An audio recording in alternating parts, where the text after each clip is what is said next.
Hi hello నమస్తే నేను మీ Monika welcome to BLM studios real స్టోరీలోకి స్వాగతం. రియల్ స్టోరీస్ మనం చాలా చెప్పాము, కొన్ని ఇంట్రెస్టింగ్గా ఉన్నాయి. సో ఆ ఇంట్రెస్టింగ్గా ఉన్నాయా అంటే నిజంగా అవి జరిగినవి చిన్న పాయింట్సే, పెద్ద పెద్ద యుద్ధాలు లేకపోతే ఏవేవో జరుగుతూ ఉంటాయి. అవి నిజాలు నేను మీకు చెప్పే ప్రయత్నంలో భాగంగా ఈరోజు కూడా ఒక టాపిక్ తీసుకుందాం. ఒక్క 3 సెకండ్ల ఘటన, అదొక చిన్న ముద్దుకు సంబంధించింది, ఒక దేశం యొక్క చరిత్రనే మార్చేసిందంట. ఏంటి ఇంట్రెస్టింగ్గా ఉందా? తెలుసుకుందాం, ఇంకెందుకు ఆలస్యం. చాలా విలాసవంతమైన జీవితాన్ని గడుపుతున్న ఒక రాణి బాగా ఆకలిగా ఉన్న ప్రజల దృష్టిలో ఒక్కసారిగా రాక్షసి అయిపోయిందంట.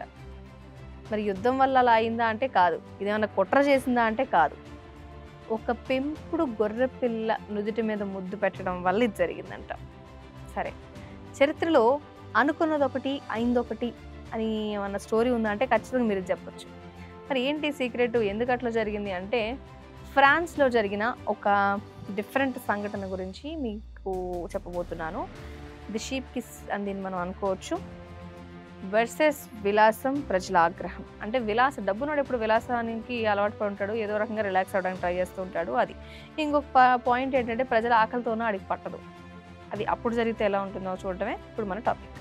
అయితే ఎప్పుడైతే డబ్బున్న వాళ్ళు ఆడంబరంగా బతుకుతాడో, 18వ శతాబ్దం ఫ్రాన్స్లో పరిపాలించిన రాణి మేరీ ఆంటోయినెట్ గురించి ప్రపంచానికి బాగా తెలుసు. ఆ చీకటి రోజుల గురించి. ఆమె ఆస్ట్రియాకు చెందిన ఒక రాజకుమారి. ఫ్రాన్స్లో రాణిగా అక్కడ అడుగుపెట్టింది. ఫ్రాన్స్ రాజు 16వ లూయి పాలనలో దేశం అప్పుల కుప్పలాగా తయారైపోయి మొత్తం అప్పుల ఊబిలో కూరుకుపోయిందనమాట. కానీ రాణి మేరీ ఆంటోయినెట్ ఆవిడ మాత్రం రాజధాని ప్యారిస్ నగర శివార్లలో వెర్సైల్స్ రాజభవనంలో ప్రపంచంలోనే విలాసవంతమైన జీవితాన్ని ఆవిడ గడిపేదంట. ఏముందమ్మా, ఆవిడ జీవితం ఆవిడ జీవిస్తుంది, మనకేమైందంటే ఒకసారి కొన్ని పాయింట్స్ చూడాలి. అయితే ఆ రోజుల్లో ఒక రాణి ఒక రోజు పెట్టే ఖర్చు గ్రామీణ కుటుంబం మొత్తం సంవత్సరం సరిపోయేంత ఆదాయం కంటే కూడా ఎక్కువ ఉంటుందని మీకు తెలుసా? ఒక పక్క ప్రజలు ఆకలితో చనిపోతున్నారు, కానీ రాణి ప్రతిరోజు రాత్రి లక్షల ఖర్చులు పెట్టి నృత్యాలు విందులు నిర్వహించుకునేదట. అయితే రాణి అలంకరణ కోరిక ఎలా ఉంది అంటే రాజభవన విలాసాలకు వాళ్ళందరూ విసుగు చెందిపోయిన ఆ రాణి బాగా రాజభవనంలో ఉండటం, అలంకారాలు చేసుకోవడం అవన్నీ ఆవిడకి బోరు కొట్టినాయి అంట. అప్పుడు ఆవిడ ఏం చేసింది, నార్మల్గా నేను అందరిలోకి వెళ్ళి గ్రామీణ ప్రాంతంలో నేను ఉంటే ఎలా ఉంటుంది, ఊర్లోకి వెళ్ళి ఉంటే అని ఆ ఎక్స్పీరియన్స్ కోసం వెర్సైల్ సమీపంలో ఒక పెటిట్ ట్రియానోన్ ఒక ప్రత్యేక, అక్కడ ఒక ఎస్టేట్ ఉంది వాళ్ళకి. అందులో ఒక చిన్న హీమ్లెట్, చిన్న గ్రామాన్ని ఆవిడ సృష్టించుకొని అక్కడ ఉందట. దాన్ని హేమ్లెట్ అంటారు. ఆ హేమ్లెట్లో గొర్రెల కాపర్లు ఉంటారు, పాలు పితికే వాళ్ళు ఉంటారు. ఆ టైంకి కాసేపు నటించడానికి కొంతమంది సర్వెంట్స్ అంతా ప్లాన్ చేశారు. ఆవిడ వస్తుంది కదా, గ్రామం ఎలా ఉండిద్దు అని క్రియేట్ చేసుకుంది ఆవిడ. వజ్రాల నక్లీసులు పెట్టుకుని ఫుల్గా రెడీ అయింది. ఆవిడ పాలు పెతుకుతున్నప్పుడు అక్కడికి వచ్చిందంట. అయితే పేదరికాన్ని, గ్రామీణ జీవితాన్ని చూడడానికి కాకుండా అదొక ట్రెండ్గా అది ఎలా ఉందో చూడాలి అనే పాయింట్లు రావడం చూసి ఈవిడకి మతేమన్నా పోయిందా, పేదల కష్టాలు తెలుసుకోవాలి అని కనీసం అనిపించలేదా, సెట్ వేయించుకున్నట్లుందని ప్రజలు తిట్టుకున్నారు. అయితే ఒక చరిత్రనే మార్చేసింది ఈ సంఘటన. ఆవిడ అలా నటిస్తా ఆ గ్రామంలో తిరుగుతూ ఉన్నప్పుడు పాలు పితికే ప్లేస్కి అక్కడికి వెళ్ళింది కదా, చిన్న తెల్ల గొర్రె పిల్లోడు కనిపించింది. అది పాపం ఇన్నోసెంట్గా ఉంది. పాపం ఆవిడకి జాలి ప్రేమ రెండు ఒకసారి వచ్చి ఆ గొర్రె పిల్లని చూసినప్పుడు ఏముంది, ఆ గొర్రె పిల్లను ముద్దు పెట్టుకుందంట. తర్వాత ఏమైందంటారా, ఎప్పుడైతే ఆమె అట్లా చేసిందో నెక్స్ట్ డే మనలాగే పేపర్స్, న్యూస్ అన్నీ కవర్ చేశారంట వెళ్ళి. ఒక పక్క ఆకలితో ప్రజలంతా అల్లాడిపోతుంటే ఈ విషయం వాళ్ళకి తెలిస్తే వాళ్ళ కోపం ఏ రేంజ్లో వచ్చి ఉంటుంది. అదంతా సెట్ వేసుకొని చేసింది అని చెప్పి ఎప్పుడైతే ఒక్క ఇష్యూ బయటికి వెళ్ళింది, ముద్దు పెట్టుకోవడం గొర్రె పిల్లని అనేది.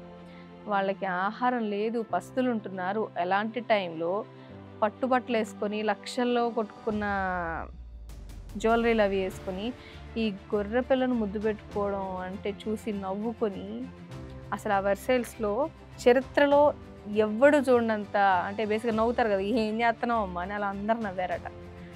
అంత కోపం వచ్చింది అక్కడ ప్రజలకి. చివరికి అది ఏమైంది తెలుసా, విప్లవం రివర్స్ అయిపోయారు ప్రజలంతా. ఆ సంఘటనని యూజ్ చేసుకున్నారు వాళ్ళు. ఫుల్గా ఆవిడ మీద నెగిటివ్గా, అసలు ప్రజల కష్టాలు ఆవిడ పట్టించుకోలేదు, నిర్లక్ష్యంగా బిహేవ్ చేసింది, ఫుల్గా ప్రచారం చేశారు. రాణికి మనుషుల కంటే పెంపుడు జంతువులే ఎక్కువ అని ప్రజలంతా మాట్లాడుతున్నారు. ఇక ఆ గొర్రె పిల్లను ముద్దు పెట్టుకున్న పాయింట్ని ప్రజలందరిలోకి తీసుకెళ్లారు. అది రాజరికంగా వాళ్ళు ఉండాలి అంటే వాళ్ళ విలాసాలు ఏ రేంజ్లో ఉన్నాయో గ్రామాన్ని క్రియేట్ చేసుకుని మరి ఉండటం ఇవన్నీ కూడా ప్రజలు దరిద్రం అసలు వీళ్ళకి పట్టట్లేదా అనేది చాలా క్లియర్ కట్గా చూపించడానికి ఇది ఒక పాయింట్ వాళ్ళు యూజ్ చేసుకున్నారు. ఇంకా ఆ రాణి మీద వ్యతిరేకత పెరిగిపోయింది. ఫ్రెంచ్ విప్లవం, ఫ్రెంచ్ రెవల్యూషన్ రావడానికి ఇది ఇంకాస్త అగ్నికి ఆజ్యం పోసినట్టు అయ్యింది. ఓవరాల్గా రాజరికాన్నే కూల్ చేసింది. సో ఆ రాణి చేసిన పని ఏందయ్యా అంటే గట్టిగా చెప్పాలంటే ఒక గొర్రెపిల్ల అమాయకంగా ముద్దుగా ఉందని ముద్దు పెట్టుకుంది. చివరికి అది ఒక రెవల్యూషన్కి దారితీసింది. ఒక్కొక్కసారి బాగా ప్రజలకు కోపం వచ్చినప్పుడు రాజకీయ నాయకులు ప్రశాంతంగా వెళ్ళి వాళ్ళ పనులు వాళ్ళు ఉంటే వీళ్ళకి కోపం వస్తూ ఉంటుంది అనమాట. సేమ్ అదే జరిగింది అప్పుడు కూడా. సో చరిత్రలో ఒక పెద్ద మనకు లెసన్ నేర్పించింది ఏంటంటే దేశ నాయకులు కానీ పాలించే పాలకులు కానీ ప్రజలకు సేవ చేయాలనే కాన్సెప్ట్లో వచ్చి ఎప్పుడైతే ప్రజల కష్టాలు పట్టించుకోకుండా సొంతగా వాళ్ళకి నచ్చినట్టు బాగా లగ్జరియస్గా మునిగి తేలితే ఒళ్ళు మండుద్ది ప్రజలకి అని చెప్పి ఒక లెసనే ఈ చరిత్ర మనకి చెప్తుంది. ఇలాంటివి జరిగితే ఇప్పటికీ కొన్ని దేశాల్లో కొన్ని పరిస్థితులు ఖచ్చితంగా ఇట్లాంటివే జరిగాయి. వాళ్ళు చేసే ఒక చిన్న పనిని పట్టుకొని విచ్చలవిడిగా ట్రోల్ చేసి వాళ్ళని దించేసిన సిచ్యువేషన్స్ కూడా ఉన్నాయి. ఇది కూడా అలాంటి ఒక ఎగ్జాంపుల్ మాత్రమే.